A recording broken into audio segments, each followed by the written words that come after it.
Hey guys, good morning to all of you. कैसे हैं आप सब लोग और कैसी चल रही है आप लोगों की जीत की तैयारी।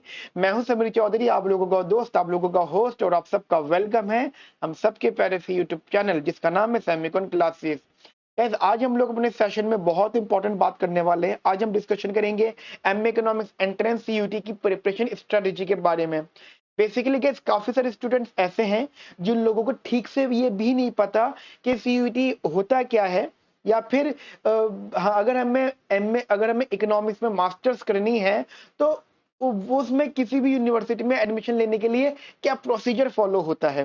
देखिए गाइस, मैं आपको थोड़ा सा इजी वे में मीनिंग समझा देता हूँ।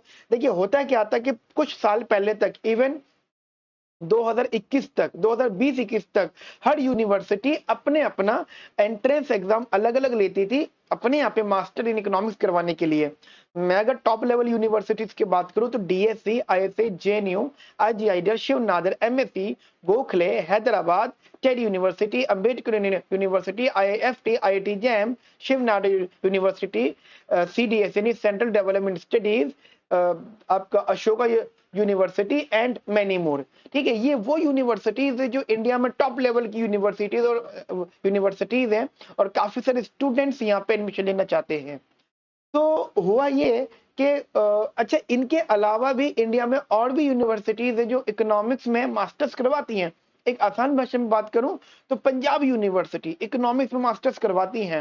हरियाणा यूनिवर्सिटी, ठीक है, यूपी के अंदर भी यूनिवर्सिटीज है, काफी सारी यूनिवर्सिटीज हैं जो इकोनॉमिक्स में मास्टर्स करवाती हैं। लेकिन लेकिन वो स्टूडेंट्स की लिस्ट में बहुत दूर है। तो स्टूडेंट जब एंट्रेंस की प्रिपरेशन करते हैं तो वो एक लिस्ट बना लेते हैं और वो कहते हैं हमें हमें सिर्फ इसी लिस्ट के अंडर में रहना है, राइट।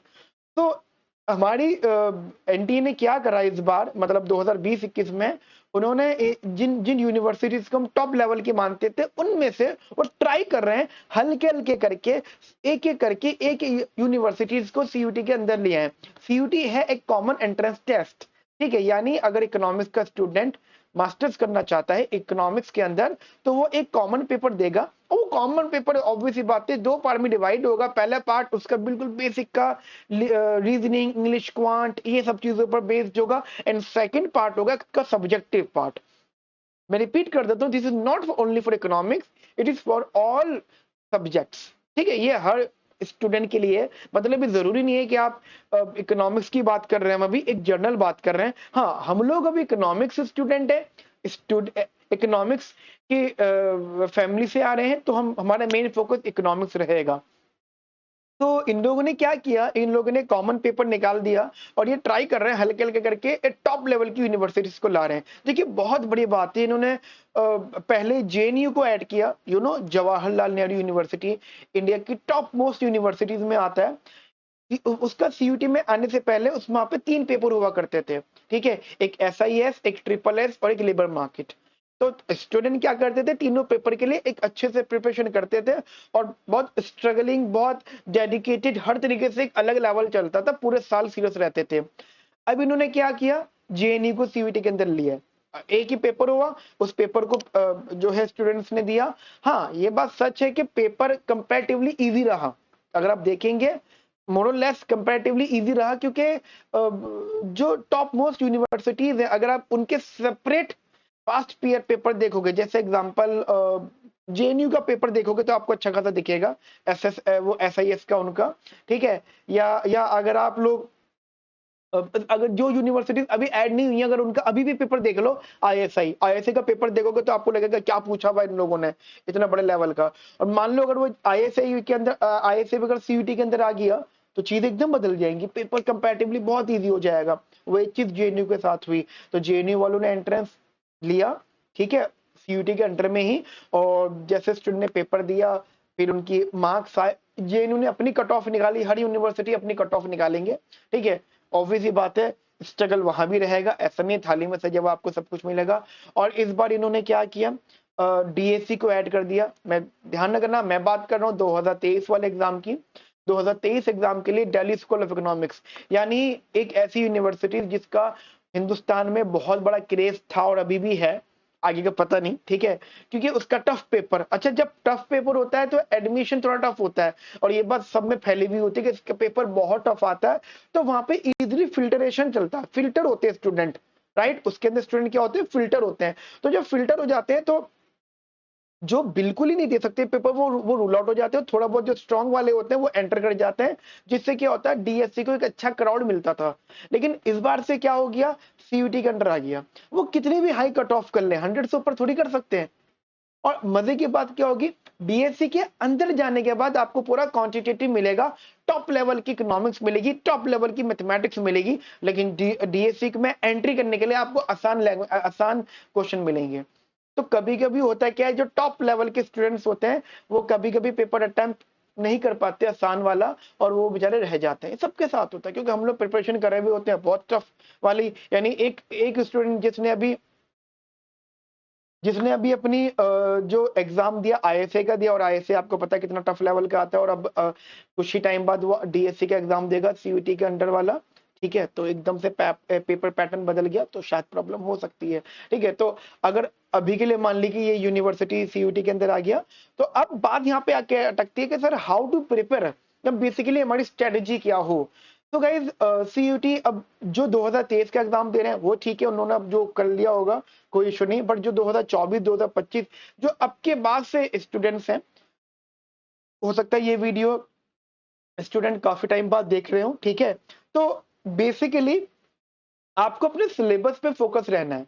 मैं भी आप लोगों से सिलेबस शेयर करूंगा, ठीक है, सिलेबस से रिलेटेड आपको चीजें बताऊंगा, जो भी बातें मैं आपको बताने वाला हूँ प्लीज उस पर फोकस करिएगा, एंड हाउ टू स्टडी भी मैं आप लोगों को यहाँ पे बताऊंगा, ठीक है। तो गाइज ये आपका सीयूटी का एग्जाम पैटर्न है, ठीक है। देखिए अगर आप साइट पर जाएंगे तो आपको सीयूटी से रिलेटेड ये कॉलम दिखेगा, ठीक है, ये कॉलम दिखेगा, और ध्यान रखना आपका जो एग्जाम है सीयूटी उसका वो इकोनॉमिक्स है, उसका कोड ये है, क्योंकि कभी कभी स्टूडेंट फॉर्म भर रहे होते हैं तो उनको शायद कोड भी नहीं पता होता। It is COQP10, I repeat COQP10, this is your economics code, जो सीयूटी के अंडर इकोनॉमिक्स आ रहा है उसका कोड है, ठीक है। नाउ देखिए गाइस बहुत इजी लेवल पे अगर मैं आपको बताऊं तो आप पहले पैटर्न समझ लीजिएगा कि पैटर्न एक्चुअली सीयूटी का है क्या।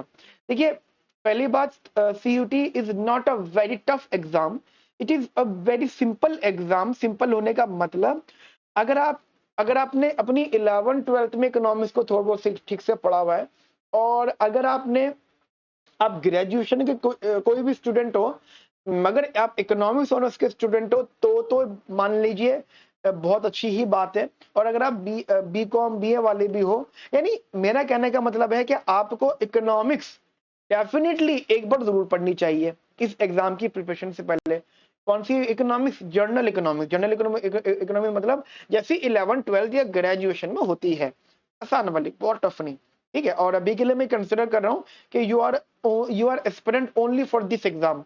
आई am not discussing about those people जो आईएसआई टाइप यूनिवर्सिटीज की तरफ जाना चाहते हैं या आईआईटी जैम टाइप यूनिवर्सिटीज की तरफ जाना चाहते हैं। मैं सिर्फ बात कर रहा हूँ उन लोगों की जो सीयूटी वाले स्टूडेंट्स हैं। अच्छा, सीयूटी में आने के बाद में एक बात मैं आपको बता देता हूँ, इसमें कह सकते हैं कंपटीशन और बढ़ गया है, क्योंकि पहले क्या होता था, पहले सिर्फ वही पर्सन इसके अंदर आता था जिसकी मैथमेटिक्स बहुत स्ट्रांग होती थी, ये कंफर्म है। मैथमेटिक्स जिसकी बहुत अच्छी हुआ करती थी सिर्फ वही स्टूडेंट इसके अंदर आ सकता था, ओके भाई, एंट्रेंस में मैथमेटिक्स है। लेकिन अब जरूरी नहीं है आपकी मैथमेटिक्स बहुत अच्छी हो, जरूरी नहीं है आप मैथमेटिक्स के भगवान हो, कोई जरूरत नहीं। आपको भी सिंपल मैथमेटिक्स भी आती तो भी आप इस एग्जाम के लिए प्रिपरेशन कर सकते हो और इस एग्जाम को क्लियर भी कर सकते हो। ये मेरा पर्सनल सजेशन है सब लोगों के लिए, ठीक है। तो अभी हम डिस्कशन करते हैं। तो देखिएगा इस एग्जाम के लिए this is the official instructions जो आपको एनटीए की ऑफिशियल वेबसाइट पे मिल जाएगा, ठीक है। ये बिल्कुल एज इट इज वहीं पर ही है, और मैं इसका लिंक या आप कह सकते हो इसकी जो पीडीएफ है वो मैं आपके इसके वीडियो के डिस्क्रिप्शन में प्रोवाइड कर दूंगा, तो आप इसको डाउनलोड भी कर सकते हैं, ठीक है। देखिए इस पेपर में बेसिकली 100 क्वेश्चन आने, only 100 question basically asked in question in exam, ठीक है, 100 क्वेश्चन ओनली। और उन 100 क्वेश्चन का पैटर्न होगा, ठीक है। कैसा पैटर्न? वो जो क्वेश्चन होंगे वो दो पार्ट में डिवाइड होंगे, it's part A and part B. देखिए मैं आपको समझाना चाहता हूँ पार्ट ए और part B. Part A is basically content 25 questions, and part B content 75 question. ध्यान रखना, जो 75 क्वेश्चन है डोमेन, ये मतलब तरह का डोमेन है या आपका सब्जेक्ट है। अब जनरली जब ये चीज इंट्रोड्यूस हुई कि जेएनयू इसके अंदर आ गया, अम्बेडकर इसके अंदर आ गया, इवन अभी टेरी भी आ चुका है, ठीक है, टेरी यूनिवर्सिटी भी आ चुका है। आप 2-3 साल वेट करो, पूरा एम इकोनॉमिक्स हर यूनिवर्सिटी इसके अंदर आ जाएगा। लेकिन यहाँ पे यूनिवर्सिटी अपनी शर्तों पे ही काम करेंगे। अगर मैं बात करूँ जेएनयू की, जेएनयू छोटी मोटी यूनिवर्सिटी बिल्कुल भी नहीं है। तो उन्होंने क्लियरली बोला था कि हम भैया ऐसा है, हम पार्ट ए को कंसिडर नहीं करेंगे, हम ये 25 क्वेश्चंस को कंसिडर नहीं करेंगे, हम जो सिलेक्शन देंगे वो आउट ऑफ 75 मार्क्स में से देंगे, what ever the cut off of the entire paper. हम 75 क्वेश्चन, यानी जो हमारा इकोनॉमिक्स वाला बेस्ड है ना, इकोनॉमिक्स वाला पार्ट भी हम सब्जेक्ट स्पेसिफिक नॉलेज इसके बेसिस पे सिलेक्शन देंगे। जेएनयू ने बोला था और भी यूनिवर्सिटी ने बोला था। हो सकता है इस बार डीएससी भी बोल दे, और हो सकता है आगे आने वाले टाइम में जो अदर यूनिवर्सिटी ऐड हो रही है वो भी बोलता है। अब इसके पीछे का मीनिंग आप समझ लीजिए। देखिए, काफी सारे स्टूडेंट्स ऐसे हैं जो अपने सब्जेक्ट में बहुत स्ट्रांग होते हैं। मैं आपकी बात बताऊं, मैं खुद की बात बता रहा हूँ, मैं अपनी बात बता रहा हूँ। मैं इकोनॉमिक्स में बहुत ठीक ठाक हूँ। ठीक ठाक होने का मतलब, अगर आप ऑब्वियसली बात है, मेरे स्टूडेंट हो तो आप जानते होंगे हमारे टॉपिक की कमांड क्या है। लेकिन अगर आप मुझसे लैंग्वेज कंप्रिहेंशन की डिस्कशन करोगे, वर्बल एबिलिटी की बात करोगे, जनरल अवेयरनेस की बात करोगे, ठीक है, ये बेसिकली ये एनालिटिकल स्किल्स की बात करोगे, हो सकता है मैं इनको क्वेश्चन अटेम्प्ट ना कर पाऊं, या अटेम्प्ट कर लूं, एक ज्यादा समय ले लूं, नॉर्मल समय लेने से ज्यादा समय ले लूं, मैं टाइम ज्यादा ले लूं सॉल्व करने में। तो क्या इन टॉपिक्स को के बेसिस पे मेरा जजमेंटल हो सकता है? क्या आप मुझे जज करोगे कि हाँ तुमसे जनरल अवेयरनेस के क्वेश्चन नहीं आते, हाँ तुमसे लैंग्वेज कंप्रिहेंशन नहीं आता, तुम्हारी इंग्लिश बहुत वीक है? यार इस बेसिस पे ये जज जरूर हो सकता है कि मेरे ये टॉपिक वीक है, बट ये जज बिल्कुल भी नहीं हो सकता कि जिस सब्जेक्ट में मुझे मास्टर करनी है कि क्या मैं सब्जेक्ट के लायक हूं या फिर नहीं हूं। ये बहुत बड़ी प्रॉब्लम है हमारी सोसाइटी की। जैसे जब ये कहते हैं ना हम लोग कि जिसको इंग्लिश नहीं आती वो उसको बिल्कुल ही लो लेवल समझा जाता है। भाई एक पर्सन को इंग्लिश नहीं आती है ना, तो उसको बिल्कुल ही समझा जाता है कि तुझे कुछ भी नहीं आता। ऐसा नहीं है। यूपीएससी की तरफ जाओ तो हिंदी साहित्य को बहुत सपोर्ट किया गया है। अब इंग्लिश कॉम्प्रिहेंशन को अच्छी बात इंग्लिश आती है, मैं वही बात कहना चाहता हूँ कि जरूरी नहीं है कि इन 2-4 टॉपिक्स के बेसिस पे आपको कुछ जज करे कि आपको इकोनॉमिक्स आती है नहीं है। आपको इकोनॉमिक्स के लिए आपको इकोनॉमिक्स ही चेक की जाएगी। ये जेएनयू ने अपने पॉइंट रखे थे जो कि वैलिड पॉइंट थे। अब बात ये आती है कि सर क्या हमें इसको अटेम्प्ट करना चाहिए? तो देखो जी, जब ये क्लियर है कि इसको अटेम्प्ट करने के कुछ फायदे नहीं, तो वाई वाई क्यों अटेम्प्ट करोगे? अटेम्प्ट नहीं करना, ठीक है, एक बात। दूसरी बात ये है, wait for your latest exam instructions. हो सकता है आपके एग्जाम में या 2 साल बाद 3 साल बाद, हो सकता है ये वीडियो 2030 में कोई देख रहा हो, उस टाइम सीयूईटी चल रहा हो, उस टाइम वो कहते हैं हाँ भैया दोगे। तो डिपेंड करता है हर साल, ठीक है। अभी तक की नोटिफिकेशंस में अगर मैं बात करूं तो अभी तक अलाउ नहीं है, आपकी मर्जी है। मर्जी मतलब आप नहीं देना चाहो तो बिल्कुल मत दो, ठीक है, आपका सिलेक्शन पार्ट बी पर ही होगा, बट इट डिपेंड्स कि आगे आने वाले समय में क्या होगा, ठीक है। चलिए अब हम आगे बात करते हैं। सो बेसिक लेवल पे हम लोग यहाँ पे डिस्कशन कर रहे हैं इकोनॉमिक्स के सिलेबस का। देखिए गाइस, मेरी और भी वीडियो यूट्यूब पर, ठीक है, जहाँ पे मैंने बता रखा है how to paper M economics entrance. और एम इकोनॉमिक्स एंट्रेंस में बेसिकली अभी तक स्टूडेंट के 2 ही सब्जेक्ट को चेक किया जाता था हाई लेवल पर। पहला था मैथमेटिक्स, दूसरा था माइक्रो इकोनॉमिक्स, बस। तो ये 2 सब्जेक्ट हैं। इवन आपको एक बात जान के हैरानी होगी कि एक पर्सन थे, मैं नाम बिल्कुल भी नहीं लूंगा, वो पढ़ाया करते थे और 2007 से पढ़ाना स्टार्ट किया था, 2006 से, बल्कि 2006 से उन्होंने पढ़ाना स्टार्ट किया था और 2020 में छोड़ दिया पढ़ाने उन्होंने। क्यों? वो सिर्फ 2 ही सब्जेक्ट पढ़ाते थे एम इकोनॉमिक्स के लिए, और उस टाइम 2012 में 2010 में 70,000 फीस लिया करते थे, 70,000। और कितनी क्लास देते थे? Only 25 classes. मैं नाम नहीं लूंगा इनका, और ऐसा नहीं है कि हम लोग उनकी बुराई करेंगे, नहीं, बहुत अच्छे टीचर थे, हम पर्सनली रिस्पेक्ट करते हैं कि वो 25 क्लास प्रोवाइड करते थे। और एक मतलब उन 25 क्लास के लिए वो 75,000 रुपीज चार्ज करते थे, और सिर्फ उसे 2 सब्जेक्ट कराते थे मेजर लेवल पे, एक माइक्रो और एक मैथ्स। और मजे की बात ये है, बच्चों के सिलेक्शन हो जाया करते थे इन 2 सब्जेक्ट के बेसिस पर। बेसिकली बच्चों को आईएससी डीएससी जाना होता था।